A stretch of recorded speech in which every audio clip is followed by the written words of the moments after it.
ਸਤਿ ਸ਼੍ਰੀ ਅਕਾਲ ਜੀ। ਮੈਂ ਹਾਂ ਹਰਜੋਤ ਕੌਰ। ਪ੍ਰੋਗਰਾਮ ਖਬਰ ਪੜਤਾਲ ਵਿੱਚ ਸਾਰਿਆਂ ਦਾ ਸਵਾਗਤ ਹੈ। ਸੋ ਖਾਸ ਖਬਰਾਂ ਲੈ ਕੇ ਅਸੀਂ ਹਾਜ਼ਰ ਹਾਂ ਜਿਨ੍ਹਾਂ ਪਰ ਚਰਚਾ ਕਰਨੀ ਹੈ ਤੇ ਸਵਾਗਤ ਕਰਦੇ ਹਾਂ ਜੀ ਪ੍ਰੋਗਰਾਮ ਦੇ ਵਿੱਚ ਸੀਨੀਅਰ ਪੱਤਰਕਾਰ ਸੁਰਿੰਦਰ ਡੱਲਾ ਜੀ ਦਾ ਬਹੁਤ ਬਹੁਤ ਸਵਾਗਤ ਹੈ ਜੀ। ਸਤਿ ਸ਼੍ਰੀ ਅਕਾਲ।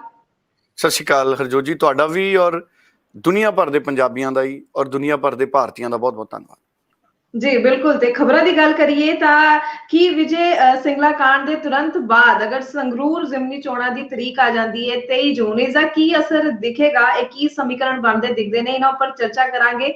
ਨਾਲ ਦੀ ਨਾਲ ਅਸੀਂ ਸਾਰੇ ਜਾਣਦੇ ਹਾਂ ਕਿ ਵਿਜੇ ਸਿੰਗਲਾ ਨੂੰ ਕੈਬਨਿਟ ਚੋਂ ਬਾਹਰ ਕੱਢਣ ਤੋਂ ਬਾਅਦ ਕੈਪਟਨ ਅਮਰਿੰਦਰ ਸਿੰਘ ਵੀ ਹੁਣ ਜੋ ਹੈ ਬਾਹਰ ਆਂਦੇ ਦਿਖ ਰਹੇ ਨੇ। ਉਹਨਾਂ ਨੇ ਭਗਵੰਤ ਮਾਨ ਦੀ ਇਸ ਕਾਰਵਾਈ ਤੇ ਜਿੱਥੇ ਖੁਸ਼ੀ ਪ੍ਰਗਟਾਈ ਹੈ, ਨਾਲ ਦੀ ਨਾਲ ਉਹਨਾਂ ਨੇ ਅੱਗੋਂ ਹੁਣ ਕਹਿ ਦਿੱਤਾ ਹੈ ਕਿ ਉਹ ਵੀ ਹੁਣ ਆਪਣੀ ਸਰਕਾਰ ਵੇਲੇ ਦੇ ਭ੍ਰਿਸ਼ਟ ਵਿਧਾਇਕ ਅਤੇ ਮੰਤਰੀਆਂ ਦੇ ਜੋ ਨਾਮ ਦੱਸਣ ਨੂੰ ਤਿਆਰ ਨੇ। ਇਸ ਦੇ ਪਿੱਛੇ ਪੂਰਾ ਰਾਜ਼ ਵੀ ਖੋਲਾਂਗੇ, ਕੀ ਆਖਿਰ ਇਹ ਰਾਜ਼ ਹੈ, ਕਿਉਂ ਹੁਣ ਕੈਪਟਨ ਅਮਰਿੰਦਰ ਸਿੰਘ ਇੱਕਦਮ ਜੋ ਹੈ ਰਾਜ਼ ਖੋਲਣ ਲਈ ਤਿਆਰ ਹੋ ਗਏ ਨੇ। ਨਾਲ ਦੀ ਨਾਲ ਪਰਨੀਤ ਕੌਰ ਵੀ ਜੋ ਹੈ ਐਕਟਿਵ ਹੁੰਦੇ ਨਜ਼ਰ ਆ ਰਹੇ ਨੇ। ਇੱਕ ਰਾਜਾ ਵੜਿੰਗ ਦਾ ਪਹਿਲਾ ਬਿਆਨ ਸੀ, ਉਸ ਬਿਆਨ ਦੇ ਉੱਪਰ ਚੈਲੰਜ ਕਰਦੇ ਨਜ਼ਰ ਆ ਰਹੇ ਨੇ ਤੇ ਸਾਫ਼ ਤੌਰ ਤੇ ਉਹਨਾਂ ਨੇ ਕਿਹਾ ਕਿ ਰਾਜਾ ਵੜਿੰਗ ਕੋਈ ਨਹੀਂ ਹੁੰਦੇ ਕੁਝ ਕਹਿਣ ਵਾਲੇ, ਪਾਰਟੀ ਹਾਈ ਕਮਾਂਡ ਦਾ ਹਰੇਕ ਫੈਸਲਾ ਹੁੰਦਾ। ਕੀ ਉਹ ਬਿਆਨ ਸੀ ਤੇ ਪਰਨੀਤ ਕੌਰ ਨੇ ਕਿਸ ਗੱਲ ਤੇ ਚੈਲੰਜ ਕੀਤਾ, ਉਸ ਉੱਪਰ ਚਰਚਾ ਵੀ ਜ਼ਰੂਰ ਕਰਾਂਗੇ। ਨਾਲ ਦੀ ਨਾਲ ਪੰਜਾਬ ਦੇ ਮੁੱਖ ਮੰਤਰੀ ਭਗਵੰਤ ਮਾਨ ਨੇ ਇੱਕ ਹੋਰ ਬੜੀ ਵਧੀਆ ਗੱਲ ਕਰ ਦਿੱਤੀ ਹੈ ਕਿ ਪੰਜਾਬ ਦੇ ਵਿੱਚ ਸਰਕਾਰੀ ਨੌਕਰੀ ਚਾਹੀਦੀ ਹੈ ਤਾਂ ਪੰਜਾਬੀ ਵਿੱਚ ਹੀ ਪ੍ਰੀਖਿਆ ਹੋਵੇਗੀ ਤੇ ਪ੍ਰੀਖਿਆਰਥੀ ਦੇ ਜੋ ਹੈ ਪੰਜਾਬੀ ਦੇ ਵਿੱਚ 50% ਨੰਬਰ ਹੋਣੇ ਲਾਜ਼ਮੀ ਹੋਣਗੇ। ਡੱਲਾ ਜੀ, ਖਬਰਾਂ ਦੀ ਸ਼ੁਰੂਆਤ ਕਰਦੇ ਹਾਂ। ਸਭ ਤੋਂ ਪਹਿਲਾਂ ਦੇਖੋ, ਬਹੁਤ ਵੱਡੀ ਗੱਲ ਹੈ ਕਿ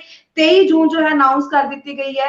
ਅਸੀਂ ਗੱਲ ਕਰੀਏ ਤਾਂ 6 ਦਿਨ ਮਈ ਦੇ ਰਹਿ ਗਏ ਨੇ, ਉਸ ਤੋਂ ਬਾਅਦ 23 ਦਿਨ ਅਸੀਂ ਜੂਨ ਦੀ ਗੱਲ ਕਰੀਏ ਤਾਂ 29 ਦਿਨ ਹੋ ਗਏ ਨੇ ਟੋਟਲ ਰਹਿ ਗਏ ਨੇ। ਤੇ ਸਿਆਸੀ ਸਮੀਕਰਨ ਕਿਵੇਂ ਬਣਦੇ ਦਿਖ ਰਹੇ ਨੇ ਔਰ ਕਿਹੜੀ ਪਾਰਟੀ ਨੂੰ ਕਿੰਨੇ ਕੁ ਥਾਂ ਤੇ ਤੁਸੀਂ ਵੇਖਦੇ ਹੋ, ਕਿੰਨਾ ਕੁ ਰੁਤਬਾ ਹੈ, ਕਿੰਨੀ ਕੁ ਤਾਕਤ ਵਿੱਚ ਕਿਹੜੀ ਪਾਰਟੀ ਦਿਖ ਰਹੀ ਹੈ? ਸੰਗਰੂਰ ਜ਼ਿਮਨੀ ਚੋਣ ਸਭ ਦੀਆਂ ਨਜ਼ਰਾਂ ਉਹਦੇ ਤੇ ਨੇ। ਬਿਲਕੁਲ ਹਰਜੋਤ ਜੀ, ਭਾਰਤੀ ਚੋਣ ਕਮਿਸ਼ਨ ਨੇ ਜਿਹੜੇ ਵੇਰਵੇ ਜਾਰੀ ਕੀਤੇ ਨੇ ਉਹਦੇ ਮੁਤਾਬਕ 3 ਲੋਕ ਸਭਾ ਦੀਆਂ ਤੇ 7 ਵਿਧਾਨ ਸਭਾ ਦੀਆਂ ਸੀਟਾਂ ਨੇ 23 ਜੂਨ ਨੂੰ ਜਿੱਥੇ ਵੋਟਾਂ ਪੈਣੀਆਂ ਨੇ।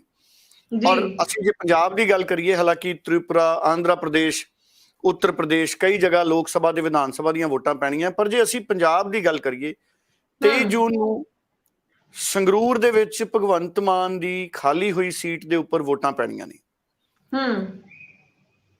14 ਮਾਰਚ ਨੂੰ ਭਗਵੰਤ ਮਾਨ ਉਹਨਾਂ ਨੇ ਅਸਤੀਫਾ ਦੇ ਦਿੱਤਾ ਸੀ ਜਦੋਂ ਉਹ ਵਿਧਾਇਕ ਬਣ ਚੁੱਕੇ ਸੀ ਔਰ ਉਹਨਾਂ ਨੇ ਮੁੱਖ ਮੰਤਰੀ ਦੀ ਸਹੁੰ ਚੁੱਕਣੀ ਸੀ। ਹੁਣ ਦਿਨ ਰਹਿ ਗਏ ਨੇ 29, ਜਿਵੇਂ ਤੁਸੀਂ ਦੱਸਿਆ, ਔਰ 29 ਦਿਨ ਕਿਸੇ ਨੂੰ ਇਹ ਆਸ ਨਹੀਂ ਸੀ ਕਿ ਇੰਨੀ ਜਲਦੀ ਵੋਟਾਂ ਪੈ ਜਾਣਗੀਆਂ। ਸਭ ਨੂੰ ਲੱਗਦਾ ਸੀ ਕਿ ਅਗਸਤ ਤੱਕ ਵੀ 2 ਮਹੀਨੇ ਦਾ ਕਰੀਬ ਸਮਾਂ ਸਾਡੇ ਕੋਲੇ ਮਿਲੇਗਾ। ਪਰ ਚੋਣ ਕਮਿਸ਼ਨ ਦਾ ਪ੍ਰੋਗਰਾਮ ਆਉਣ ਤੋਂ ਬਾਅਦ ਇੱਕ ਨਵੀਂ ਪੋਲੀਟੀਕਲ ਕਾਹਲੀ ਮਚ ਗਈ ਹੈ, ਕਿਉਂਕਿ ਸਥਿਤੀਆਂ ਇਹ ਨੇ, ਅਕਾਲੀ ਦਲ ਵੀ ਮੈਨੂੰ ਓਨਾ ਜ਼ਿਆਦਾ ਤਿਆਰ ਨਹੀਂ ਦਿਖ ਰਿਹਾ, ਮੈਨੂੰ ਕਾਂਗਰਸ ਵੀ ਓਨੀ ਜ਼ਿਆਦਾ ਤਿਆਰ ਨਹੀਂ ਦਿਖ ਰਹੀ, ਮੈਨੂੰ ਬਹੁਜਨ ਸਮਾਜ ਪਾਰਟੀ ਜਾਂ ਹੋਰ ਧਿਰਾਂ, ਕਮਿਊਨਿਸਟ ਪਾਰਟੀ, ਲੈਫਟ ਪਾਰਟੀਆਂ ਵੀ ਓਨੀਆਂ ਸਰਗਰਮ ਨਹੀਂ ਦਿਖ ਰਹੀਆਂ। ਹੋ ਸਕਦਾ ਉਹ ਸਰਗਰਮ ਹੋਣ, ਮੈਂ ਆਪਣੀ ਜਾਣਕਾਰੀ ਮੁਤਾਬਕ ਗੱਲ ਕਰ ਰਿਹਾ, ਹੋ ਸਕਦਾ ਉਹ ਸਰਗਰਮ ਹੋਣ ਬਹੁਤ ਜ਼ਿਆਦਾ। ਬੀਜੇਪੀ ਸਰਗਰਮ ਨਜ਼ਰ ਆਉਂਦੀ ਹੈ। ਬੀਜੇਪੀ ਦੀਆਂ ਮੀਟਿੰਗਾਂ ਪਿਛਲੇ ਦਿਨਾਂ ਦੇ ਵਿੱਚ ਖੂਬ ਹੋਈਆਂ, ਮੀਡੀਆ ਦੇ ਵਿੱਚ ਆਈਆਂ, ਔਰ ਬਹੁਤ ਸਰਗਰਮ ਮੈਨੂੰ ਦਿਖ ਰਹੀ ਹੈ ਉੱਥੇ ਆਮ ਆਦਮੀ ਪਾਰਟੀ। ਕੁਝ ਦਿਨ ਪਹਿਲਾਂ ਸਾਈਕਲ ਰੈਲੀ ਵੀ ਕੱਢ ਕੇ ਆਏ ਨੇ ਨਸ਼ਿਆਂ ਦੇ ਖਿਲਾਫ ਭਗਵੰਤ ਮਾਨ, ਜਿੱਥੇ ਬੜਾ ਚਰਚਿਤ ਰਿਹਾ ਉੱਥੋਂ ਦੇ ਐਸਐਸਪੀ ਦਾ ਉਹ ਭਾਸ਼ਣ ਵੀ। ਹਾਲਾਂਕਿ ਮੈਂ ਉਹਦੇ ਤੇ ਕਿਸੇ ਤਰ੍ਹਾਂ ਦਾ ਇਤਰਾਜ਼ ਨਹੀਂ ਪ੍ਰਗਟ ਕਰਦਾ, ਜਦੋਂ ਕੋਈ ਪੁਲਿਸ ਆਫਿਸਰ ਪੁਲਿਸ ਦੀ ਵਰਦੀ ਦੇ ਵਿੱਚ ਨਹੀਂ ਹੈ ਤੇ ਅਗਰ ਉਹ ਕੋਈ ਪ੍ਰੇਰਿਤ ਕਰਨ ਵਾਲੇ ਸਮਾਗਮ ਦੇ ਵਿੱਚ ਹੈ, ਉੱਥੇ ਨਸ਼ਿਆਂ ਦੇ ਖਿਲਾਫ ਜਿਹੜੀ ਕੰਪੇਨ ਸੀ, ਉਹਨਾਂ ਨੇ ਪੁਲਿਸ ਦੀ ਵਰਦੀ ਨਹੀਂ, ਸਪੋਰਟਸ ਦੀ ਕਿੱਟ ਪਾਈ ਹੋਈ ਸੀ। ਸੋ ਅਜਿਹੇ ਮੌਕੇ ਦੇ ਉੱਤੇ ਅਗਰ ਕੋਈ ਪੁਲਿਸ ਦਾ ਅਫਸਰ ਨਾਅਰੇ ਮਾਰਦਾ ਤੇ ਉਹਦੇ ਤੇ ਮੈਨੂੰ ਲੱਗਦਾ ਕੋਈ ਇਤਰਾਜ਼ ਨਹੀਂ ਹੁੰਦਾ। ਨਾਅਰੇ ਹਮੇਸ਼ਾ ਜੋਸ਼ ਭਰਦੇ ਨੇ ਔਰ ਬੜੇ ਸਿਆਣੇ ਉਹ ਅਫਸਰ ਰਹੇ ਨੇ ਜਿਹੜੇ ਐਸਐਸਪੀ ਮਨਦੀਪ ਸਿੰਘ ਨੇ, ਜਿਹੜੇ ਸੰਗਰੂਰ ਦੇ, ਕਿਸੇ ਵੇਲੇ ਲੁਧਿਆਣਾ ਦੇ ਵਿੱਚ ਵੀ ਉਹ ਐਸਪੀ ਦੇ ਤੌਰ ਤੇ ਉਹਨਾਂ ਦੀ ਕਾਰਗੁਜ਼ਾਰੀ ਮੈਂ ਦੇਖੀ ਹੈ। ਸੋ ਬੜੇ ਚੰਗੇ ਪਰਫਾਰਮੈਂਸ ਉਹਨਾਂ ਨੇ ਆਪਣੀ ਜ਼ਿੰਦਗੀ 'ਚ ਦਿੱਤੇ ਨੇ। ਪਰ ਮੈਂ ਵਿਸ਼ੇ ਤੇ ਵਾਪਸ ਮੁੜਦਾ। ਹੁਣ 23 ਜੂਨ ਨੂੰ ਵੋਟਾਂ ਨੇ, ਦਿਨ ਰਹਿ ਗਏ ਨੇ 29। ਆਮ ਆਦਮੀ ਪਾਰਟੀ ਵੀ ਇਸ ਵਕਤ ਦੁਚਿੱਤੀ ਦੇ ਵਿੱਚ ਹੈ ਕਿ ਅਸੀਂ ਉਮੀਦਵਾਰ ਕਿਸ ਨੂੰ ਬਣਾਈਏ। ਬੀਜੇਪੀ ਵੀ ਸੋਚ ਰਹੀ ਹੈ ਉਮੀਦਵਾਰ ਕਿਸ ਨੂੰ ਬਣਾਈਏ। ਨਵੇਂ ਸੁਨੀਲ ਜਾਖੜ ਸਾਹਿਬ ਆਮ ਆਦਮੀ ਪਾਰਟੀ ਦੇ ਵਿੱਚ ਆਏ ਨੇ। ਨਵਜੋਤ ਸਿੰਘ ਸਿੱਧੂ ਇਸ ਪੋਲੀਟੀਕਲ ਸੀਨ ਦੇ ਵਿੱਚੋਂ ਬਾਹਰ ਨੇ ਕਿਉਂਕਿ ਉਹ ਜੇਲ੍ਹ ਦੇ ਵਿੱਚ ਨੇ। ਅਗਰ ਉਹ ਜੇਲ੍ਹ ਦੇ ਵਿੱਚ ਨਾ ਜਾਂਦੇ ਤੇ ਉਹ ਪੂਰੇ ਸਰਗਰਮ ਹੋਣੇ ਸੀ। ਉਦੋਂ ਸਥਿਤੀਆਂ ਬਦਲ ਵੀ ਸਕਦੀਆਂ ਸੀ ਨਵਜੋਤ ਸਿੰਘ ਸਿੱਧੂ ਦੇ ਪ੍ਰਚਾਰ ਦੇ ਨਾਲ। ਪਰ ਹੁਣ ਸਿਮਰਨਜੀਤ ਸਿੰਘ ਮਾਨ ਨੇ ਐਲਾਨ ਕਰਤਾ 2-3 ਦਿਨ ਪਹਿਲਾਂ ਕਿ ਮੈਂ ਇਹ ਚੋਣ ਲੜਾਂਗਾ। ਸੋ ਅੱਜ ਜਿਹੜੀਆਂ ਸਥਿਤੀਆਂ ਨੇ ਹਰਜੋਤ ਜੀ, ਜੇ ਤੁਸੀਂ ਮੇਰੇ ਤੋਂ ਪੁੱਛੋ ਕਿ ਮੈਂ ਕਿਵੇਂ ਵੇਖ ਰਿਹਾ ਸਥਿਤੀਆਂ ਨੂੰ, ਅੱਜ ਮੈਂ ਇਹ ਮੰਨਦਾ ਕਿ ਮੁਕਾਬਲਾ ਜਿਹੜਾ ਮੈਨੂੰ ਲੱਗ ਰਿਹਾ ਉਹਦੇ ਚ 3 ਪਾਰਟੀਆਂ ਪ੍ਰਮੁੱਖ ਰੂਪ ਦੇ ਵਿੱਚ ਅੱਗੇ ਨੇ। ਹਾਲਾਂਕਿ ਮੁਕਾਬਲਾ ਤਾਂ ਕਈ ਪਾਸੜ ਹੋਣਾ, ਪਰ 3 ਪਾਰਟੀਆਂ ਮੁੱਖ ਰੂਪ ਦੇ ਵਿੱਚ ਅੱਗੇ ਨੇ। ਇਹਨਾਂ ਦੇ ਵਿੱਚ ਆਮ ਆਦਮੀ ਪਾਰਟੀ ਹੈ, ਭਾਰਤੀ ਜਨਤਾ ਪਾਰਟੀ ਹੈ ਔਰ ਸਿਮਰਨਜੀਤ ਸਿੰਘ ਮਾਨ ਨੇ। ਹੁਣ ਸਵਾਲ ਇੱਥੇ ਬਹੁਤ ਵੱਡਾ ਹੈ। ਪਿਛਲੇ ਦਿਨਾਂ 'ਚ ਵੀ ਮੈਂ ਗੱਲ ਕੀਤੀ ਸੀ ਹਰਜੋਤ ਜੀ ਕਿ ਆਮ ਆਦਮੀ ਪਾਰਟੀ ਕਿਸ ਨੂੰ ਉਮੀਦਵਾਰ ਬਣਾਏਗੀ, ਇਹਦੇ ਉੱਪਰ ਨਿਰਭਰ ਕਰਦਾ ਹੈ। ਚਰਚਾਵਾਂ ਭਗਵੰਤ ਮਾਨ ਦੇ ਛੋਟੇ ਭੈਣ ਦੀਆਂ ਵੀ ਨੇ, ਮਨਪ੍ਰੀਤ ਕੌਰ ਜੀ, ਉਹਨਾਂ ਬਾਰੇ ਚਰਚਾਵਾਂ ਨੇ। ਹੁਣ ਦਿਨ 29 ਰਹਿ ਗਏ ਨੇ। ਅਗਰ ਆਮ ਆਦਮੀ ਪਾਰਟੀ ਕਿਸੇ ਹੋਰ ਉਮੀਦਵਾਰ ਨੂੰ ਲੈ ਕੇ ਆਉਂਦੀ ਹੈ, ਉਹ ਕਿਹੜਾ ਉਮੀਦਵਾਰ ਹੋਏਗਾ? ਕਿ ਵਲੰਟੀਅਰ ਹੋਏਗਾ, ਕੋਈ ਸਿਟਿੰਗ MLA ਨੂੰ ਚੋਣ ਲੜਾਏਗੀ। 9 ਹਲਕੇ ਪੈਂਦੇ ਨੇ ਹਰਜੋਤ ਜੀ। ਜਿਹੜਾ ਵਿਧਾਨ ਸਭਾ ਹਲਕਾ, ਜਿਹੜਾ ਲੋਕ ਸਭਾ ਹਲਕਾ ਸੰਗਰੂਰ ਹੈ, ਇਹਦੇ ਵਿੱਚ ਵਿਧਾਨ ਸਭਾ ਦੇ 9 ਹਲਕੇ ਨੇ ਜਿਹੜੇ ਉਹ ਪੈਂਦੇ ਨੇ। ਤੇ ਜੇ ਮੈਂ ਸਾਰਿਆਂ ਦੇ ਨਾਮ ਵੀ ਇੱਕ ਵਾਰੀ ਲਵਾਂ ਜੀ, ਅਸੀਂ ਬੜੀ ਆਸਾਨੀ ਨਾਲ ਸਮਝ ਸਕਦੇ ਹਾਂ। ਇਹਦੇ ਵਿੱਚ ਲਹਿਰਾ ਗਾਗਾ ਹੈ, ਦਿੜਬਾ ਲਹਿਰਾ ਗਾਗਾ ਤੋਂ ਬਰਿੰਦਰ ਕੁਮਾਰ ਗੋਇਲ ਨੇ MLA, ਦਿੜਬਾ ਤੋਂ ਹਰਪਾਲ ਚੀਮਾ ਨੇ, ਸੁਨਾਮ ਤੋਂ ਅਮਨ ਅਰੋੜਾ ਨੇ, ਸਾਨੂੰ ਪਤਾ ਹੈ। ਭਦੌੜ ਤੋਂ ਲਾਭ ਸਿੰਘ ਉਗੋਕੇ ਨੇ, ਜਿਹੜੇ ਬੜੇ ਨੌਜਵਾਨ ਨੇ ਜਿਨ੍ਹਾਂ ਦੀ ਦੁਕਾਨ ਸੀ ਮੋਬਾਈਲਾਂ ਦੀ। ਔਰ ਬਰਨਾਲਾ ਤੋਂ ਮੀਤ ਹੇਅਰ ਬਣੇ ਨੇ ਦੂਸਰੀ ਵਾਰ। ਮਹਿਲ ਕਲਾਂ ਤੋਂ ਕੁਲਵੰਤ ਸਿੰਘ ਪੰਡੋਰੀ ਨੇ, ਮਲੇਰਕੋਟਲਾ ਤੋਂ ਮੁਹੰਮਦ ਜਾਮਿਲ ਉਰ ਰਹਿਮਾਨ ਨੇ, ਇਹ ਵੀ ਸਾਨੂੰ ਪਤਾ ਹੈ। ਔਰ ਧੂਰੀ ਤੋਂ ਭਗਵੰਤ ਮਾਨ ਆਪ ਜਿੱਤੇ ਨੇ ਸੰਗਰੂਰ ਲੋਕ ਸਭਾ ਤੋਂ। ਔਰ ਸੰਗਰੂਰ ਤੋਂ ਨਰਿੰਦਰ ਕੌਰ ਭੈਰਾਜ ਨੇ, ਮੇਰਾ ਸ਼ਹਿਰ ਹੈ ਸੰਗਰੂਰ ਵੀ। ਸੋ ਹੁਣ ਸਵਾਲ ਇੱਥੇ ਇਹ ਹੈ ਕਿ ਇਹ ਸਾਰੇ 9 ਦੇ 9 ਵਿਧਾਨ ਸਭਾ ਹਲਕਿਆਂ ਤੋਂ ਆਮ ਆਦਮੀ ਪਾਰਟੀ ਜੇਤੂ ਹੈ। ਸੋ ਇਸ ਕਰਕੇ ਕੀ ਭਗਵੰਤ ਮਾਨ ਉਹਨਾਂ ਦੇ ਜਿਹੜੇ ਛੋਟੇ ਭੈਣ ਨੇ ਉਹਨਾਂ ਨੂੰ ਪਾਰਟੀ ਅੱਗੇ ਕਰਨਾ ਚਾਹੇਗੀ ਤਾਂ ਕਿ ਭਗਵੰਤ ਮਾਨ ਦੇ ਪਰਿਵਾਰ ਦੇ ਨਾਮ ਦੇ ਸਹਾਰੇ ਆਮ ਆਦਮੀ ਪਾਰਟੀ ਜਿੱਤੇ? ਦੇਖੋ, ਆਮ ਆਦਮੀ ਪਾਰਟੀ ਲਈ ਇਹ ਸੀਟ ਜਿੱਤਣੀ ਬਹੁਤ ਜ਼ਰੂਰੀ ਹੈ, ਕਿਉਂਕਿ ਲੋਕ ਸਭਾ 'ਚ ਆਮ ਆਦਮੀ ਪਾਰਟੀ ਇਸ ਵਕਤ ਕੋਈ ਉਮੀਦਵਾਰ ਨਹੀਂ ਹੈ। ਲੋਕ ਸਭਾ 'ਚ ਇੱਕੋ ਭਗਵੰਤ ਮਾਨ ਸੀ, ਉਹਨਾਂ ਦੇ MP, ਉਹਨਾਂ ਨੇ ਅਸਤੀਫਾ ਦਿੱਤਾ। ਹੁਣ ਲੋਕ ਸਭਾ 'ਚ ਆਮ ਆਦਮੀ ਪਾਰਟੀ ਦੀ ਨੁਮਾਇੰਦਗੀ 0 ਹੈ। ਅਗਰ ਕੋਈ ਹੋਰ ਉਮੀਦਵਾਰ ਆ ਜਾਂਦਾ, ਇਹ ਵੀ ਹੋ ਸਕਦਾ ਹੈ ਕਿ ਇਹਨਾਂ 9 ਉਮੀਦਵਾਰਾਂ ਦੇ ਵਿੱਚੋਂ ਕਿਸੇ ਨੂੰ ਉੱਥੇ ਉਤਾਰਿਆ ਜਾਵੇ। ਇਹਨਾਂ 9 ਵਿਧਾਇਕਾਂ 'ਚੋਂ ਵੀ ਕਿਸੇ ਨੂੰ ਉਤਾਰਿਆ ਜਾ ਸਕਦਾ ਹੈ। ਜਿੱਤਣ ਦੀ ਸੂਰਤ ਦੇ ਵਿੱਚ ਉਹ ਵਿਧਾਨ ਸਭਾ ਖਾਲੀ ਹੋ ਜਾਏਗੀ, ਉੱਥੇ ਕਿਸੇ ਹੋਰ ਨੂੰ ਲੜਾਇਆ ਜਾ ਸਕਦਾ ਹੈ। ਇਸ ਤੋਂ ਇਲਾਵਾ ਭਗਵੰਤ ਮਾਨ ਉਹਨਾਂ ਦੇ ਅਗਰ ਪਰਿਵਾਰ 'ਚੋਂ ਹੀ ਟਿਕਟ ਦੇਣੀ ਹੈ ਤੇ ਉਹਨਾਂ ਦੇ ਜਿਹੜੇ ਭੈਣ ਨੇ ਉਹਨਾਂ ਬਾਰੇ ਚਰਚਾ ਚੱਲ ਰਹੀ ਹੈ। ਨਾ ਉਹਨਾਂ ਨੇ ਹਾਮੀ ਭਰੀ ਹੈ, ਨਾ ਉਹਨਾਂ ਨੇ ਹਲੇ ਤੱਕ ਇਨਕਾਰ ਕੀਤਾ ਹੈ। ਉਹਨਾਂ ਨੇ ਗੋਲ-ਮੋਲ ਗੱਲ ਦਾ ਜਵਾਬ ਦਿੱਤਾ ਹੈ। ਹੁਣ ਸਵਾਲ ਨੇ ਜਿਹੜੇ ਸਵਾਲ ਇੱਥੋਂ ਤੱਕ ਵੀ ਉੱਠਦੇ ਨੇ ਕਿ ਇੱਕ ਪੁਲਿਸ ਆਫੀਸਰ ਵੀ ਉੱਥੇ ਚੋਣ ਲੜ ਸਕਦੇ ਨੇ। ਉਹ ਕੌਣ ਹੋਣਗੇ ਇਹ ਭਵਿੱਖ ਦੱਸੂਗਾ। ਪਰ ਭਗਵੰਤ ਮਾਨ ਦਾ, ਕਿਉਂਕਿ ਲੋਕ ਸਭਾ ਹਲਕਾ 2 ਵਾਰੀ ਉਹ MP ਰਹੇ ਨੇ, ਸੋ ਭਗਵੰਤ ਮਾਨ ਦੀ ਬਹੁਤ ਕਰੜੀ ਪ੍ਰੀਖਿਆ ਇੱਥੇ ਹੋਣੀ ਹੈ। ਨੰਬਰ 1 ਇੱਥੇ ਮੈਂ ਇੱਕ ਹੋਰ ਗੱਲ ਕਹੂੰਗਾ, ਜਿਹੜਾ ਵਿਜੇ ਸਿੰਗਲਾ ਉਹਨਾਂ ਤੇ ਐਲੀਗੇਸ਼ਨ ਲੱਗਿਆ ਕਰਪਸ਼ਨ ਦਾ, ਹਲੇ ਉਹ ਕਰਪਟ ਸਾਬਤ ਨਹੀਂ ਹੋਏ। ਕਰਪਸ਼ਨ ਦਾ ਐਲੀਗੇਸ਼ਨ ਜਿਹੜਾ ਲੱਗਿਆ ਉਹਦੇ ਨਾਲ ਹਾਲ ਦੀ ਘੜੀ ਆਮ ਆਦਮੀ ਪਾਰਟੀ ਦਾ ਭਗਵੰਤ ਮਾਨ ਦਾ ਗ੍ਰਾਫ ਉੱਪਰ ਹੈ। ਪਰ 29 ਦਿਨਾਂ 'ਚ ਕੀ ਜਿਵੇਂ ਬਿਆਨ ਦਿੱਤਾ ਹੈ ਵਿਜੇ ਸਿੰਗਲਾ ਉਹਨਾਂ ਨੇ ਕਿ ਮੈਨੂੰ ਬਦਨਾਮ ਕਰਨ ਦੀ, ਪਾਰਟੀ ਨੂੰ ਬਦਨਾਮ ਕਰਨ ਦੀ ਇਹ ਸਾਜ਼ਿਸ਼ ਹੈ। ਸੋ ਉਹਨਾਂ ਦੇ ਬਿਆਨ ਦੇ ਬਹੁਤ ਮਾਇਨੇ ਨੇ। ਇਹ ਆਉਣ ਵਾਲੇ ਦਿਨਾਂ 'ਚ, ਕਿਉਂਕਿ ਉਹਨਾਂ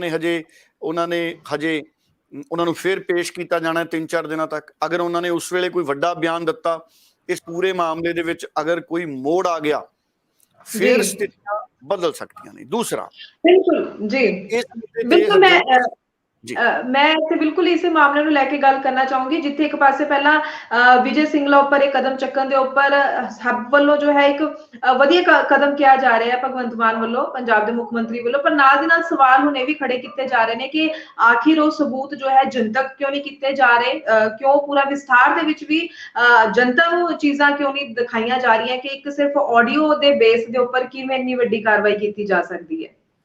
ਦੇਖੋ, ਉਹ ਸਾਰੇ ਜਿਹੜੇ ਨੇ ਲੀਗਲ ਮਾਪਦੰਡ ਨੇ। ਦੇਖੋ, ਇਹਦੇ 'ਚ ਕੋਈ ਦੋ ਰਾਏ ਨਹੀਂ ਹੈ। ਸੁਖਪਾਲ ਖਹਿਰਾ ਨੇ ਵੀ ਇੱਕ ਬਿਆਨ ਦਿੱਤਾ ਹੈ। ਸੁਖਪਾਲ ਖਹਿਰਾ ਨੇ ਕਿਹਾ ਕਿ ਜਦੋਂ ਸੁੱਚਾ ਸਿੰਘ ਛੋਟੇਪੁਰ ਉਹਨਾਂ ਨੂੰ ਵੱਖ ਕੀਤਾ ਗਿਆ ਸੀ ਪਾਰਟੀ ਤੋਂ, ਜੀ, ਉਹਨਾਂ ਦੇ ਖਿਲਾਫ ਕਿਹਾ ਗਿਆ ਸੀ ਕਿ ਸਟਿੰਗ ਆਪਰੇਸ਼ਨ ਹੈ, ਪਰ ਉਹ ਦਿਖਾਇਆ ਨਹੀਂ ਗਿਆ। ਇਹ ਦਿਖਾਇਆ ਸੁਖਪਾਲ ਖਹਿਰਾ ਉਹਨਾਂ ਦਾ ਬਿਆਨ ਹੈ। ਪਰ ਜੀ, ਇਸ ਵਾਰ ਵੀ ਇਹ ਗੱਲ ਉੱਠ ਰਹੀ ਹੈ ਕਿ ਅਗਰ ਵਿਜੇ ਸਿੰਗਲਾ ਉਹਨਾਂ ਦੇ ਖਿਲਾਫ ਇਸ ਤਰੀਕੇ ਦਾ ਕੋਈ ਸਬੂਤ ਹੈ, ਉਹਨੂੰ ਸਾਰਵਜਨਿਕ ਕੀਤਾ ਜਾਵੇ। ਮੈਨੂੰ ਇਹ ਲੱਗਦਾ ਹੈ ਕਿ ਇਹ ਕਾਨੂੰਨੀ ਪ੍ਰਕਿਰਿਆ, ਅਗਰ ਕੋਈ ਇਸ ਤਰੀਕੇ ਦਾ ਸਬੂਤ ਹੋਏਗਾ ਤੇ ਉਹ ਅਦਾਲਤੀ ਪ੍ਰਕਿਰਿਆ ਦੌਰਾਨ ਅਦਾਲਤ ਦੇ ਸਾਹਮਣੇ ਰੱਖਣਾ ਹੀ ਹੋਏਗਾ। ਹੋ ਸਕਦਾ ਹੈ ਕਿ ਪੁਲਿਸ ਨੇ ਉਹ ਜਿਹੜੀ ਰਿਕਾਰਡਿੰਗ ਹੈ ਉਹ ਪੁਲਿਸ ਨੂੰ ਚਲੀ ਗਈ ਹੋਵੇ, ਪੁਲਿਸ ਉਸ ਨੂੰ ਜਿਹੜੀਆਂ ਲੈਬਸ ਨੇ ਐਕਸਪਰਟਸ ਦੀਆਂ, ਫੋਰੈਂਸਿਕ ਐਕਸਪਰਟਸ ਦੀਆਂ, ਉਹਨਾਂ ਕੋਲੇ ਭੇਜੂਗੀ। ਕਿਸੇ ਤਰ੍ਹਾਂ ਦੀ ਐਡੀਟਿੰਗ ਤਾਂ ਨਹੀਂ ਹੈ, ਕਿਸੇ ਨੇ ਉਸ ਤਰ੍ਹਾਂ ਦੀ ਆਵਾਜ਼ ਕੱਢ ਕੇ ਤਾਂ ਨਹੀਂ ਬੋਲਿਆ। ਬੜੀ ਤਰ੍ਹਾਂ ਦੇ ਸਵਾਲ ਜਦੋਂ ਵੀ ਕੋਈ ਆਡੀਓ ਰਿਕਾਰਡਿੰਗ ਹੁੰਦੀ ਹੈ ਉਹਦੇ ਤੇ ਪੈਦਾ ਹੁੰਦੇ ਆ। ਫਿਰ ਉਹ ਕਿਸ ਸੰਦਰਭ 'ਚ ਗੱਲਬਾਤ ਕੀਤੀ ਗਈ ਜੀ, ਕੀ ਸਿੱਧੀ ਗੱਲ ਕੀਤੀ ਗਈ ਰਿਸ਼ਵਤ ਮੰਗਣ ਦੀ, ਜਾਂ ਉਹਦੇ ਪਿੱਛੇ ਕੋਈ ਹੋਰ ਸੰਦਰਭ ਸੀ? ਕਿ ਜਿਹੜੀ ਗੱਲ ਹੈ ਉਹ ਕਿਸੇ ਹੋਰ ਕੰਮ ਲਈ ਕੀਤੀ ਗਈ ਤੇ ਉਹਨੂੰ ਕਿਸੇ ਹੋਰ ਕੰਮ ਲਈ ਦੱਸਿਆ ਗਿਆ। ਇਹ ਬੜੀਆਂ ਚੀਜ਼ਾਂ ਨੇ ਜਿਹੜੀਆਂ ਸਾਇੰਟੀਫਿਕ ਇਨਕੁਆਇਰੀ ਦੇ ਵਿੱਚ ਆਉਂਦੀਆਂ ਨੇ। ਬੜੀ ਸਾਇੰਟੀਫਿਕ ਇਨਕੁਆਇਰੀ ਅੱਜ ਕੱਲ੍ਹ ਹੁੰਦੀ ਹੈ। ਇੱਕ ਗੱਲ ਸਾਫ਼ ਹੈ, ਪੈਸੇ ਦਾ ਆਦਾਨ ਪ੍ਰਦਾਨ ਨਹੀਂ ਹੋਇਆ। ਇਹਦਾ ਮਤਲਬ ਹੈ ਕਿ ਇਹ ਪੂਰਾ ਮਾਮਲਾ ਹਜੇ ਸ਼ੁਰੂਆਤੀ ਸਟੇਜ ਦੇ ਵਿੱਚ ਸੀ। ਜਦੋਂ ਇਹ ਮਾਮਲਾ ਸ਼ੁਰੂਆਤੀ ਸਟੇਜ ਦੇ ਵਿੱਚ ਹੈ, ਇਹਦਾ ਜਿਹੜਾ ਅਸਰ ਹੈ, ਜਿਹੜਾ ਬੈਨੀਫਿਟ ਹੈ, ਬੈਨੀਫਿਟ ਆਫ ਡਾਊਟ ਦੋਵੇਂ ਧਿਰਾਂ ਨੂੰ ਮਿਲ ਸਕਦਾ ਹੈ। ਜਿਹੜਾ ਵਿਕਟਮ ਹੈ ਉਹਨੂੰ ਵੀ ਮਿਲ ਸਕਦਾ, ਜਿਨ੍ਹਾਂ ਨੂੰ ਅਕਿਊਜ਼ਡ ਕਿਹਾ ਜਾ ਰਿਹਾ ਉਹਨਾਂ ਨੂੰ ਵੀ ਬੈਨੀਫਿਟ ਆਫ ਡਾਊਟ ਮਿਲ ਸਕਦਾ ਹੈ। ਇਹ ਕੋਰਟ ਦੀ ਪ੍ਰਕਿਰਿਆ ਹੈ, ਇਹ ਕਾਨੂੰਨੀ ਕਾਰਵਾਈ ਹੈ। ਪਰ ਇਹ ਗੱਲ ਠੀਕ ਹੈ, ਇਹ ਸਵਾਲ ਵਿਰੋਧੀ ਧਿਰਾਂ ਵੀ ਕਰ ਰਹੀਆਂ ਨੇ ਕਿ ਅਗਰ ਕੋਈ ਸਬੂਤ ਹੈ ਤੇ ਉਹਨੂੰ ਸਾਰਵਜਨਿਕ ਕਰ ਦਿੱਤਾ ਜਾਂਦਾ ਤੇ ਜ਼ਿਆਦਾ ਚੰਗੀ ਗੱਲ ਸੀ। ਪਰ ਅਗਰ ਦੇਖੋ, ਅਗਰ ਕਿਸੇ ਜ਼ਿੰਮੇਦਾਰ ਅਫਸਰ ਨੇ, ਐਸਸੀ ਪੱਧਰ ਦੇ ਅਫਸਰ ਨੇ ਅਗਰ ਕੰਪਲੇਂਟ ਲਿਖਾਈ ਹੈ, ਉਹਦੇ ਵਿੱਚ ਕਿਹਾ ਕਿ ਉਹਨਾਂ ਕੋਲੇ ਸਬੂਤ ਹੈ, ਤੇ ਫਿਰ ਉਹਨਾਂ ਕੋਲੇ ਸਬੂਤ ਹੋਣਗੇ। ਕਿਉਂਕਿ ਨਹੀਂ ਤਾਂ ਕਹਿੰਦੇ ਨੇ ਉਲਟਾ ਵੀ ਕੰਮ ਕਈ ਵਾਰੀ ਪੈ ਜਾਂਦਾ ਅਗਰ ਝੂਠਾ ਹੋਵੇ ਮਾਮਲਾ। ਇਸ ਕਰਕੇ ਉਹਦੀ ਗੁੰਜਾਇਸ਼ ਜਿਹੜੀ ਹੈ ਉਹ ਅਦਾਲਤੀ ਪ੍ਰਕਿਰਿਆ ਜਦੋਂ ਸ਼ੁਰੂ ਹੋਏਗੀ ਫਿਰ ਪਤਾ ਲੱਗੂਗੀ ਕਿੰਨੀ ਕੁ ਹੈ, ਕਿੰਨੀ ਕੁ ਨਹੀਂ ਹੈ। ਪਰ ਜਿਹੜਾ ਤੁਹਾਡਾ ਸਵਾਲ ਹੈ ਇਹ ਠੀਕ ਹੈ। ਜੀ ਬਿਲਕੁਲ। ਸੋ ਵਾਕਈ ਅਸੀਂ ਇਹ ਜ਼ਰੂਰ ਕਹਿ ਸਕਦੇ ਹਾਂ ਕਿ ਹਾਲਾਂਕਿ ਸਾਰੇ ਤੱਥਾਂ ਦੀ ਜਾਂਚ ਤੋਂ ਬਾਅਦ ਹੀ ਅੱਗੋਂ ਦਾ ਪਤਾ ਚੱਲ ਸਕੇਗਾ ਕਿ ਕੀ ਇਸ ਦੇ ਵਿੱਚ ਸੱਚ ਹੈ। ਪਰ ਹਾਲ ਦੀ ਘੜੀ ਦੀ ਗੱਲ ਕਰੀਏ ਕਿ ਜਦੋਂ ਤੱਕ ਜਾਂਚ ਹੋ ਰਹੀ ਹੈ ਤੇ ਇਸ ਪੂਰੇ ਮਾਮਲੇ ਨੂੰ ਦੇਖਦੇ ਅਗਰ ਆਪਾਂ ਸੰਗਰੂਰ ਜ਼ਿਮਨੀ ਚੋਣ ਦੀ ਗੱਲ ਕਰੀਏ ਜੋ 23 ਜੂਨ ਨੂੰ ਹੋਣ ਜਾ ਰਹੀ, ਇਸ ਦਾ ਫਾਇਦਾ ਆਮ ਆਦਮੀ ਪਾਰਟੀ ਨੂੰ ਜ਼ਰੂਰ ਮਿਲਦਾ ਨਜ਼ਰ ਆਏਗਾ। ਇਹ ਤਾਂ ਅਸੀਂ ਕਹਿ ਸਕਦੇ ਹਾਂ। ਦੇਖੋ, ਹਰੇਕ ਦਾ ਆਪਣਾ ਓਪੀਨੀਅਨ ਹੈ, ਫਾਇਦਾ ਮਿਲਦਾ ਨਜ਼ਰ ਆ ਸਕਦਾ ਹੈ। ਦੂਸਰਾ ਹੁਣ ਇੱਥੇ ਦੇਖਣਾ ਪਊਗਾ ਕਿਉਂਕਿ ਕੋਡ ਆਫ ਕੰਡਕਟ ਲੱਗ ਜਾਣਾ। ਜਦੋਂ ਚੋਣ ਜ਼ਾਬਤਾ ਲੱਗ ਗਿਆ ਉਦੋਂ ਸਰਕਾਰ ਨਵੀਂ ਅਨਾਉਂਸਮੈਂਟ ਨਹੀਂ ਕਰ ਸਕੇਗੀ, ਉਦੋਂ ਸਰਕਾਰ ਕੋਈ ਨਵਾਂ ਫੈਸਲਾ ਨਹੀਂ ਕਰ ਸਕੇਗੀ, ਸਰਕਾਰ ਕੋਈ ਨਵਾਂ ਵਾਅਦਾ ਐਲਾਨ ਕੰਮ ਨਹੀਂ ਕਰ ਸਕੇਗੀ। ਝੋਨੇ ਦੇ ਲੱਗਣ ਦਾ ਸੀਜ਼ਨ ਹੈ, ਦੇਖੋ ਝੋਨੇ ਦੇ ਲੱਗਣ ਦਾ ਸੀਜ਼ਨ ਆ ਜਾਣਾ ਹੈ। ਉਦੋਂ ਬਿਜਲੀ ਦੀ ਸਪਲਾਈ ਕਿਹੋ ਜਿਹੀ ਹੁੰਦੀ ਹੈ, ਕੀ ਨਿਰੰਤਰ ਬਿਜਲੀ ਮਿਲਦੀ ਹੈ? ਉਦੋਂ ਤੱਕ ਕੀ ਉਦੋਂ ਤੱਕ ਜਿਹੜਾ ਬਜਟ ਸੈਸ਼ਨ ਹੈ ਕੀ ਉਹ ਹੋ ਚੁੱਕਿਆ ਹੋਏਗਾ? ਕੀ 25-26 ਹਜ਼ਾਰ 35-36 ਹਜ਼ਾਰ ਜਿਹੜੇ ਕੱਚੇ ਮੁਲਾਜ਼ਮ ਸੀ ਕੀ ਪੱਕੇ ਹੋਣ ਦੀ ਪ੍ਰਕਿਰਿਆ ਸ਼ੁਰੂ ਹੋ ਜਾਏਗੀ ਵਿਧਾਨ ਸਭਾ ਸੈਸ਼ਨ? ਕੀ 26,000 ਨੌਕਰੀਆਂ ਦੀ ਭਰਤੀ 1 ਮਹੀਨੇ 'ਚ ਸ਼ੁਰੂ ਹੋ ਜਾਏਗੀ? ਦੇਖੋ, ਇਹ ਸਾਰੇ ਫੈਕਟਰ ਨੇ ਜਿਨ੍ਹਾਂ ਨੇ ਕਿਤੇ ਨਾ ਕਿਤੇ ਪ੍ਰਭਾਵ ਪਾਉਣਾ। ਔਰ ਸਭ ਤੋਂ ਵੱਡੀ ਗੱਲ, ਬਹੁਤ ਵੱਡੀ ਕਰੜੀ ਪ੍ਰੀਖਿਆ ਆਮ ਆਦਮੀ ਪਾਰਟੀ ਦੀ ਆਉਣ ਵਾਲੀ ਹੈ। ਤੁਸੀਂ ਦੇਖੋ ਹਰਜੋਤ ਜੀ, 31 ਤਰੀਕ ਤੱਕ ਨਾਮਜ਼ਦਗੀ ਦਾਖਲ ਹੋਣੀ ਹੈ 2 ਰਾਜ ਸਭਾ ਮੈਂਬਰਾਂ ਦੀ। ਰਾਜ ਸਭਾ ਮੈਂਬਰ ਕੌਣ ਬਣਦੇ ਨੇ? ਕੋਈ ਕਿਸਾਨ ਬਣਦਾ ਹੈ, ਕੋਈ NRI ਬਣਦਾ ਹੈ, ਆਮ ਆਦਮੀ ਪਾਰਟੀ ਤੋਂ ਬਣਦਾ ਹੈ, ਪੰਜਾਬ ਤੋਂ ਬਣਦਾ ਹੈ, ਕੀ ਭਗਤ ਸਿੰਘ ਦੇ ਪਰਿਵਾਰ ਚੋਂ ਕੋਈ ਬਣਦਾ ਹੈ? ਇਹ ਇੱਕ ਪੱਖ ਹੈ। ਫਿਰ ਦੂਜਾ ਪੱਖ, ਕੀ ਕੋਈ ਰਾਜ ਸਭਾ ਮੈਂਬਰ ਹਿਮਾਚਲ ਤੋਂ ਭੇਜਿਆ ਜਾਊ, ਗੁਜਰਾਤ ਤੋਂ ਭੇਜਿਆ ਜਾਊ, ਕਰਨਾਟਕਾ ਤੋਂ ਭੇਜਿਆ ਜਾਊ, ਦਿੱਲੀ ਤੋਂ ਭੇਜਿਆ ਜਾਊ, ਰਾਜਸਥਾਨ ਤੋਂ ਭੇਜਿਆ ਜਾਊ? ਇਹ ਵੀ ਸਵਾਲ ਨੇ। ਮਤਲਬ ਜਿਹੜਾ ਰਾਜ ਸਭਾ ਦਾ ਮੈਂਬਰ ਹੈ ਆਮ ਆਦਮੀ ਪਾਰਟੀ, ਕੀ ਹੁਣ 2 ਦੇ 2 ਪੰਜਾਬ ਚੋਂ ਬਣਾਊਗੀ ਜਾਂ ਪੰਜਾਬ ਤੋਂ ਬਾਹਰ ਬਣਾਊਗੀ? ਫਿਰ ਕੀ ਉਹ ਐਕਟਿਵ ਪੰਜਾਬੀ ਬਣਾਊਗੀ ਜਾਂ ਕੋਈ ਨੌਨ ਐਕਟਿਵ ਲੋਕਾਂ ਨੂੰ ਭੇਜਿਆ ਜਾਊਗਾ ਜਿਨ੍ਹਾਂ ਦਾ ਪੰਜਾਬ ਦੇ ਮੁੱਦਿਆਂ ਦੇ ਨਾਲ ਕੋਈ ਸਰਗਰਮ ਵਾਹ ਵਾਸਤਾ ਨਾ ਹੋਊਗਾ? ਸੋ ਇਹ ਬੜੇ ਸਵਾਲ ਨੇ, ਇਹਨਾਂ ਸਾਰਿਆਂ ਨੇ ਇਨਫਲੂਐਂਸ ਕਰਨਾ ਹੈ, ਪ੍ਰਭਾਵ ਪਾਉਣਾ ਹੈ 23 ਜੂਨ ਨੂੰ ਪੈਣ ਵਾਲੀਆਂ ਵੋਟਾਂ ਦਾ। ਔਰ ਅਗਰ ਆਮ ਆਦਮੀ ਪਾਰਟੀ ਇਹ ਚੋਣ ਜਿੱਤ ਗਈ ਤਾਂ ਲੋਕ ਸਭਾ 'ਚ ਖਾਤਾ ਖੁੱਲੂਗਾ। ਭਗਵੰਤ ਮਾਨ ਦੀ ਜਿਹੜੀ ਸਿਆਸੀ ਚੜ੍ਹਤ ਹੈ ਉਹ ਵੱਡੀ ਹੋਏਗੀ ਔਰ ਉਹਦੇ ਨਾਲੋਂ 2024 ਦੀਆਂ ਜਿਹੜੀਆਂ ਲੋਕ ਸਭਾ ਦੀਆਂ ਸੀਟਾਂ ਨੇ ਉਹਨਾਂ 'ਚ ਅੱਗੇ ਵਧਣਗੇ ਭਗਵੰਤ ਮਾਨ। ਅਗਰ ਅਜਿਹਾ ਨਹੀਂ ਹੁੰਦਾ ਅਗਰ ਆਮ ਆਦਮੀ ਪਾਰਟੀ ਨਹੀਂ ਜਿੱਤ ਸਕੀ ਤੇ ਫਿਰ ਵਿਰੋਧੀ ਇਲਜ਼ਾਮ ਲਾਉਣਗੇ ਕਿ ਜਿਹੜੀਆਂ ਪਿਛਲੀਆਂ 92 ਸੀਟਾਂ ਸੀ ਉਹ ਤੁੱਕਾ ਸੀ, ਉਹ ਦੂਜੀ ਸਰਕਾਰ ਦੀ ਵਿਰੋਧੀ ਲਹਿਰ ਦਾ ਨਤੀਜਾ ਸੀ। ਫਿਰ ਪੋਲੀਟੀਕਲ ਪਾਰਟੀਆਂ ਇਹ ਕਹਿਣਗੀਆਂ। ਪਰ ਬੜੀ ਦਿਲਚਸਪ ਸਥਿਤੀਆਂ ਨੇ। ਔਰ ਹਰਜੋਤ ਜੀ, ਮੈਂ ਇੱਕ ਅੰਕੜਾ ਵੀ ਜ਼ਰੂਰ ਦੱਸਦਾ ਤਾਂ ਕਿ ਸਾਡੇ ਸਾਰਿਆਂ ਦੀ ਜਾਣਕਾਰੀ 'ਚ ਇਹ ਗੱਲ ਦੁਬਾਰਾ ਆ ਜਾਏ ਸਾਡੇ ਧਿਆਨ 'ਚ। ਵੈਸੇ ਤਾਂ ਸਭ ਨੂੰ ਪਤਾ ਹੈ ਜੀ ਅੱਜ ਤੱਕ ਕਿਹੜੇ ਲੋਕ ਸਭਾ ਮੈਂਬਰ ਉੱਥੋਂ ਰਹੇ ਨੇ। ਜਿੱਥੋਂ ਤੱਕ ਮੇਰੇ ਕੋਲੇ ਜਾਣਕਾਰੀ ਹੈ, ਨੋਟ ਹੈ, ਕੋਈ 19-21 ਇਹਦੇ 'ਚ ਹੋ ਜੇ ਤਾਂ ਮੈਂ ਮਾਫੀ ਚਾਹੂੰਗਾ। ਸਰਦਾਰ ਰਣਜੀਤ ਸਿੰਘ ਜਿੱਤੇ ਸੀ 1952 'ਚ ਇੱਥੋਂ ਮੈਂਬਰ ਪਾਰਲੀਮੈਂਟ। ਉਹ ਇੰਡੀਅਨ ਨੈਸ਼ਨਲ ਕਾਂਗਰਸ ਨੂੰ ਰਿਪਰੈਜ਼ੈਂਟ ਕਰਦੇ ਸੀ। ਫਿਰ 1962 'ਚ ਸਰਦਾਰ ਰਣਜੀਤ ਸਿੰਘ ਜਿੱਤੇ ਸੀ, ਉਹ ਕਮਿਊਨਿਸਟ ਪਾਰਟੀ ਆਫ ਇੰਡੀਆ ਸੀ। ਉਸ ਤੋਂ ਬਾਅਦ ਫਿਰ ਨਿਰਲੇਪ ਕੌਰ ਆਏ, ਬੀਬੀ ਨਿਰਲੇਪ ਕੌਰ, ਜਿਹੜੇ ਕਿ ਅਕਾਲੀ ਦਲ ਸੰਤ ਫਤਿਹ ਸਿੰਘ ਉਧਰੋਂ ਜਿੱਤੇ। ਉਸ ਤੋਂ ਬਾਅਦ ਫਿਰ ਇਹ seat communist party of India ਕੋ ਚਲੀ ਗਈ, ਜਦੋਂ ਇਹ ਸੀਟ ਤੇਜਾ ਸਿੰਘ ਸੁਤੰਤਰ ਜਿੱਤੇ। ਸੋ ਉਹ ਵੀ ਵੱਡੇ ਆਗੂ ਸੀ। 1977 'ਚ ਮੇਰੇ ਜਨਮ ਦੇ ਨੇੜੇ ਤੇੜੇ ਉੱਥੋਂ ਜਿੱਤੇ ਸੁਰਜੀਤ ਸਿੰਘ ਬਰਨਾਲਾ। ਸੁਰਜੀਤ ਸਿੰਘ ਬਰਨਾਲਾ ਸ਼੍ਰੋਮਣੀ ਅਕਾਲੀ ਦਲ ਨੂੰ ਰਿਪਰੈਜ਼ੈਂਟ ਕਰਦੇ ਸੀ, ਉਹ ਜਿੱਤੇ। ਫਿਰ ਗੁਰਚਰਨ ਸਿੰਘ ਨਿਹਾਲ ਸਿੰਘ ਵਾਲਾ ਜਿੱਤੇ। ਉਸ ਤੋਂ ਬਾਅਦ 1980 ਦੇ ਵਿੱਚ ਜਦੋਂ ਵੋਟਾਂ ਪਈਆਂ, ਉਹ ਵੀ ਇੰਡੀਅਨ ਨੈਸ਼ਨਲ ਕਾਂਗਰਸ ਤੋਂ ਜਿੱਤੇ। ਤੇ ਫਿਰ 1984 ਦੇ ਵਿੱਚ ਦੁਬਾਰਾ ਇੱਥੋਂ ਸ਼੍ਰੋਮਣੀ ਅਕਾਲੀ ਦਲ ਨੇ ਆਪਣੀ ਸੀਟ ਜਿੱਤੀ। ਬਲਵੰਤ ਸਿੰਘ ਰਾਮੂਵਾਲੀਆ ਜਿੱਤੇ 1984 'ਚ। ਉਸ ਤੋਂ ਬਾਅਦ ਰਾਜਦੇਵ ਸਿੰਘ ਜਿੱਤੇ 1999 'ਚ। 84 ਤੋਂ ਬਾਅਦ 5 ਸਾਲਾਂ ਬਾਅਦ ਰਾਜਦੇਵ ਸਿੰਘ ਜਿੱਤੇ ਸ਼੍ਰੋਮਣੀ ਅਕਾਲੀ ਦਲ ਮਾਨ ਤੋਂ। ਉਹ ਸ਼੍ਰੋਮਣੀ ਅਕਾਲੀ ਦਲ ਮਾਨ ਤੋਂ ਜਿੱਤੇ 1999 'ਚ। 1991 'ਚ ਜਿੱਤੇ ਗੁਰਚਰਨ ਸਿੰਘ ਦੱਦਾਹੂਰ, ਉਹ ਇੰਡੀਅਨ ਨੈਸ਼ਨਲ ਕਾਂਗਰਸ ਤੋਂ ਜਿੱਤੇ ਸ਼੍ਰੋਮਣੀ ਅਕਾਲੀ ਦਲ ਤੋਂ। ਉਸ ਤੋਂ ਬਾਅਦ 1996 ਔਰ 1998 ਦੇ ਵਿੱਚ ਸੁਰਜੀਤ ਸਿੰਘ ਬਰਨਾਲਾ ਜਿੱਤੇ, ਜਿਹੜੇ ਕਿ ਸ਼੍ਰੋਮਣੀ ਅਕਾਲੀ ਦਲ ਨੂੰ ਰਿਪਰੈਜ਼ੈਂਟ ਕਰਦੇ ਨੇ। ਔਰ 1999 ਦੇ ਵਿੱਚ ਸਿਮਰਨਜੀਤ ਸਿੰਘ ਮਾਨ ਇੱਥੋਂ ਦੁਬਾਰਾ ਜਿੱਤੇ। ਸਿਮਰਨਜੀਤ ਸਿੰਘ ਮਾਨ ਇੱਥੋਂ ਪਹਿਲੀ ਵਾਰ ਜਿੱਤੇ 1999 ਦੇ ਵਿੱਚੋਂ ਸ਼੍ਰੋਮਣੀ ਅਕਾਲੀ ਦਲ ਮਾਨ ਵੱਲੋਂ। ਔਰ 2004 'ਚ ਸੁਖਦੇਵ ਸਿੰਘ ਢੀਂਡਸਾ ਜਿੱਤੇ ਸ਼੍ਰੋਮਣੀ ਅਕਾਲੀ ਦਲ ਤੋਂ। 2009 ਇੰਦਰ ਸਿੰਗਲਾ ਇੱਥੋਂ ਜਿੱਤੇ ਇੰਡੀਅਨ ਨੈਸ਼ਨਲ ਕਾਂਗਰਸ ਤੇ। ਔਰ 2014 'ਚ ਭਗਵੰਤ ਮਾਨ ਜਿੱਤੇ। 2019 'ਚ ਵੀ ਭਗਵੰਤ ਮਾਨ ਜਿੱਤੇ। ਔਰ ਹੁਣ 2022 ਅਸੀਂ ਪਹੁੰਚ ਗਏ ਹਾਂ। ਹੁਣ ਵੇਖਦੇ ਹਾਂ ਕਿ ਇੱਥੋਂ ਕੌਣ ਜਿੱਤਦਾ ਹੈ। ਉਂਝ ਬੀਜੇਪੀ ਪੂਰਾ ਜ਼ੋਰ ਲਾ ਰਹੀ ਹੈ ਹਰਜੋਤ ਜੀ।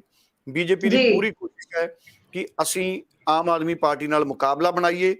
ਰਾਜਾ ਵੜਿੰਗ ਦੀ ਕੋਸ਼ਿਸ਼ ਹੋਊਗੀ। ਰਾਜਾ ਵੜਿੰਗ ਨੇ ਚੈਲੰਜ ਵੀ ਕੀਤਾ ਕੁਝ ਦਿਨ ਪਹਿਲਾਂ ਕਿ ਚਾਹੇ ਜਾਖੜ ਸਾਹਿਬ ਆ ਜਾਣ, ਚਾਹੇ ਕੈਪਟਨ ਅਮਰਿੰਦਰ ਆ ਜਾਣ, ਫਿਰ ਮੈਂ ਵੀ ਚੋਣ ਲੜ ਲੂੰਗਾ। ਪਰ ਦਿਨ ਹੁਣ ਰਹਿ ਗਏ ਥੋੜੇ।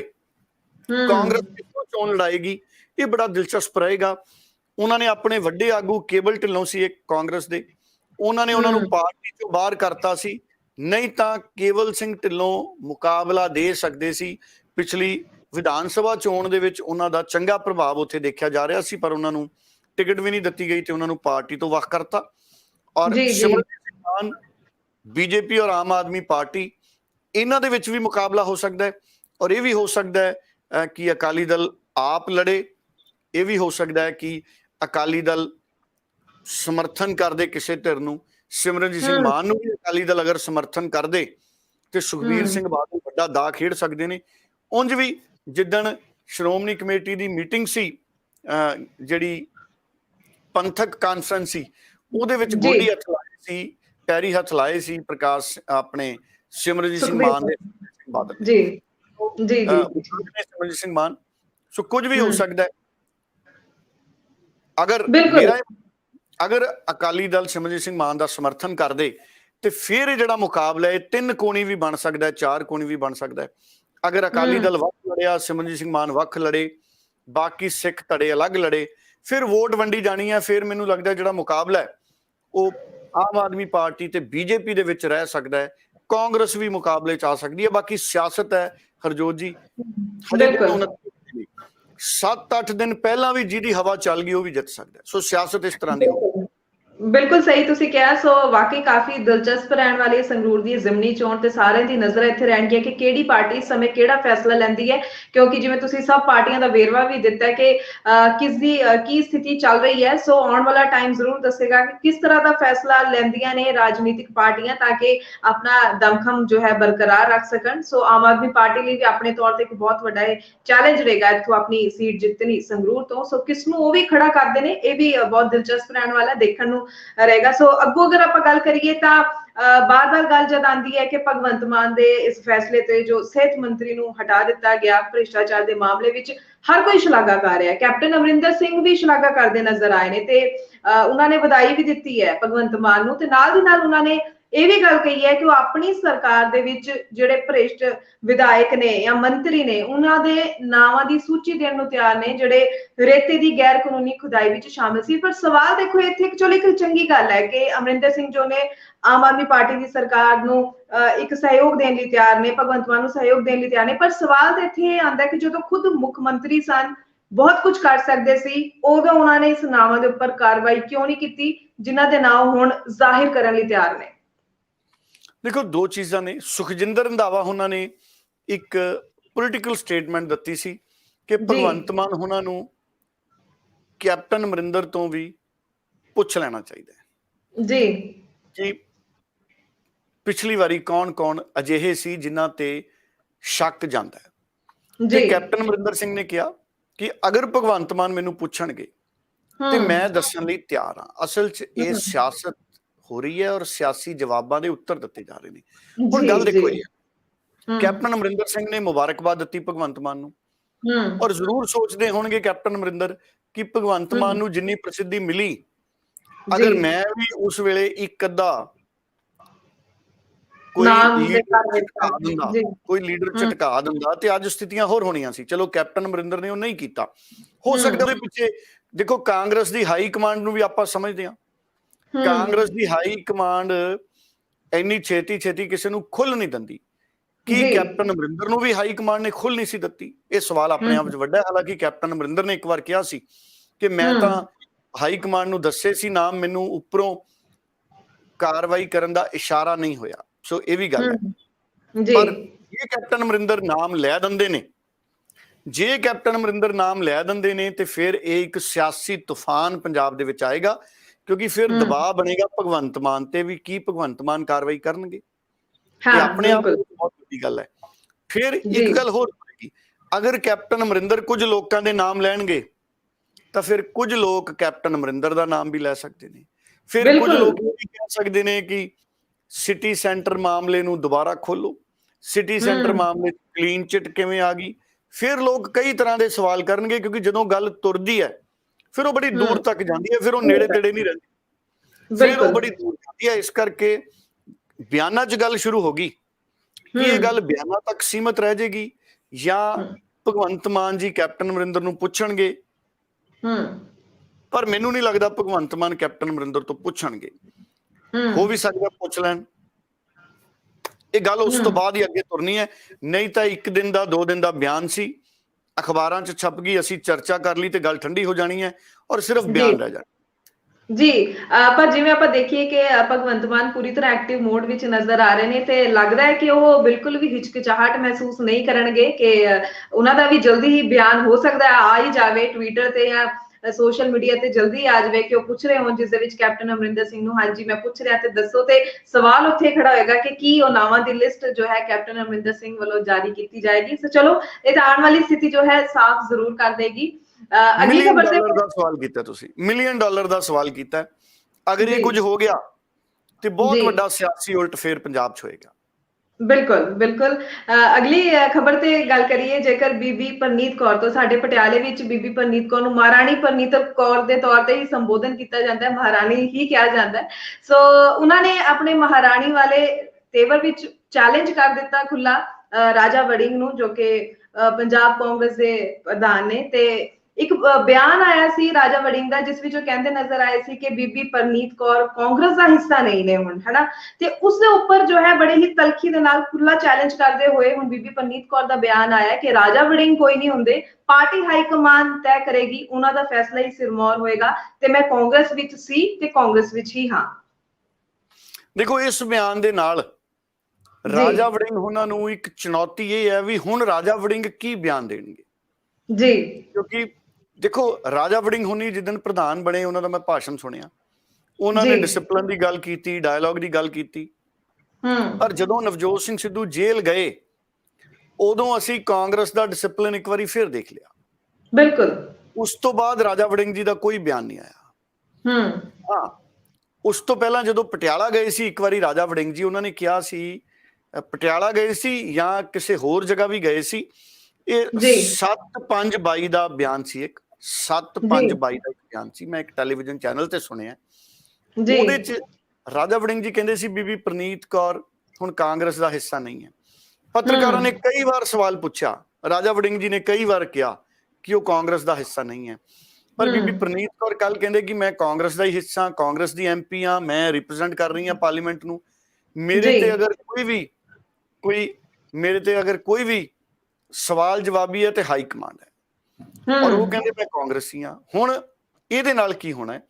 ਹੁਣ ਜਦੋਂ ਰਾਜਾ ਵੜਿੰਗ ਜੀ ਅੱਜ ਕਿਤੇ ਪੱਤਰਕਾਰਾਂ ਨੂੰ ਮਿਲ ਗਏ, ਅੱਜ ਪੱਤਰਕਾਰਾਂ ਨੇ ਰਾਜਾ ਵੜਿੰਗ ਜੀ ਨੂੰ ਫੇਰ ਇਹ ਸਵਾਲ ਪੁੱਛਣਾ ਕਿ ਵੜਿੰਗ ਸਾਹਿਬ ਤੁਸੀਂ ਕਹਿੰਦੇ ਸੀ ਉਹ ਕਾਂਗਰਸ ਚ ਨਹੀਂ, ਤੇ ਬੀਬੀ ਪਰਨੀਤ ਕੌਰ ਕਹਿੰਦੇ ਮੈਂ ਤਾਂ ਕਾਂਗਰਸ ਚ ਹੀ ਹਾਂ।